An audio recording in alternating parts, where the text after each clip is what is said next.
नमस्कार मु सुदीप्ता सामल स्वागत करुच्ची आपण को कलिंग टीवी आयोजित होता एक विशेष कार्यक्रम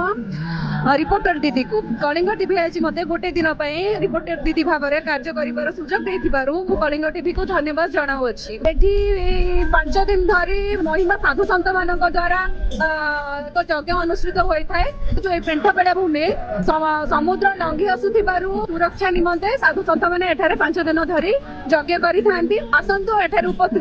उपस्थित थिबा साधु सन्त एवं भक्त मानक ठारू पचारि बुझिबा सेमानकर मतामत।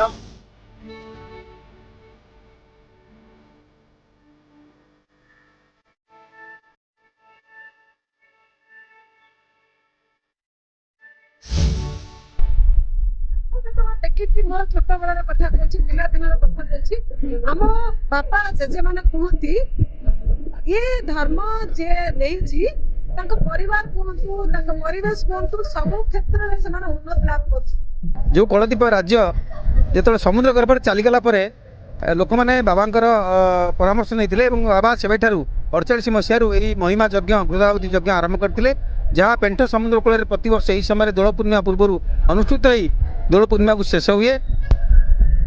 छोट बड़ू देखी आसू जेबेठू जन्म होती देखी आसुँ यज्ञ होती समुद्र कूल आम से आसुलू मैंने पेंठ रु प्राय 3 किलोमीटर 3.5 किलोमीटर जंगल भितर जाऊँ से यज्ञ होता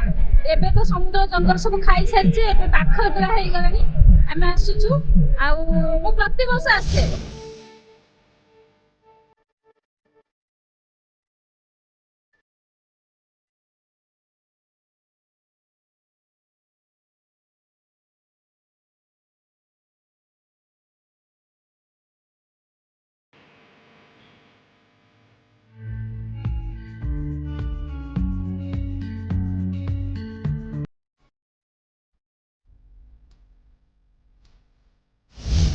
दुईटी पंचायत हातीना एवं ब्राह्मण साहि पंचायत ये दुई पंचायत आनुकूल्य जो कमिटी गठन कराई यज्ञ कराई किंतु ये बहुत बड़ धरण यज्ञ हुए बहुत दूर दूर साधु भक्त आसती बहुत दूर दूर भक्त मैंने आसती इटी से महिमा धर्म विषय आलोचना एवं सभा मंडप कराए जनमंगल कार्यक्रम कराए। तम यज्ञ बर्तमान चलती बावन भवन द्वारा स्थापित अंचल लोक मैंने बहु आशंकित होते समुद्र जो ग्रास कर चली यज्ञ स्थापन है दिन उपकृत होती उत्साह सहित यज्ञ कर बाबा महोदय को ये अंचल लोक मैंने यही जगह गोटे कलदीप बोली गोटे गड़ थिला से गड़टा कौन प्रकार से गड़टा गली पड़ा पर बाबा महोदय कौन कले ना से गड़ को उठेवाई ये ब्रह्मध्वनि स्थापन कर प्रभु को प्रार्थना कर जनजगतर मंगल निमंते ये स्थान रे ब्रह्मध्वनि स्थापन कले।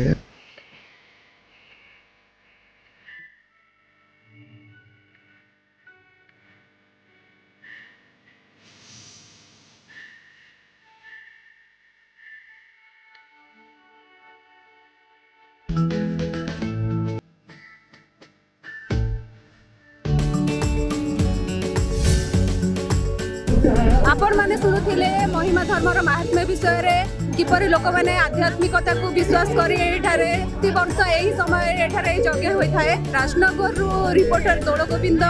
जेना मु रिपोर्टर दीदी कलिंग टीवी राजनगर।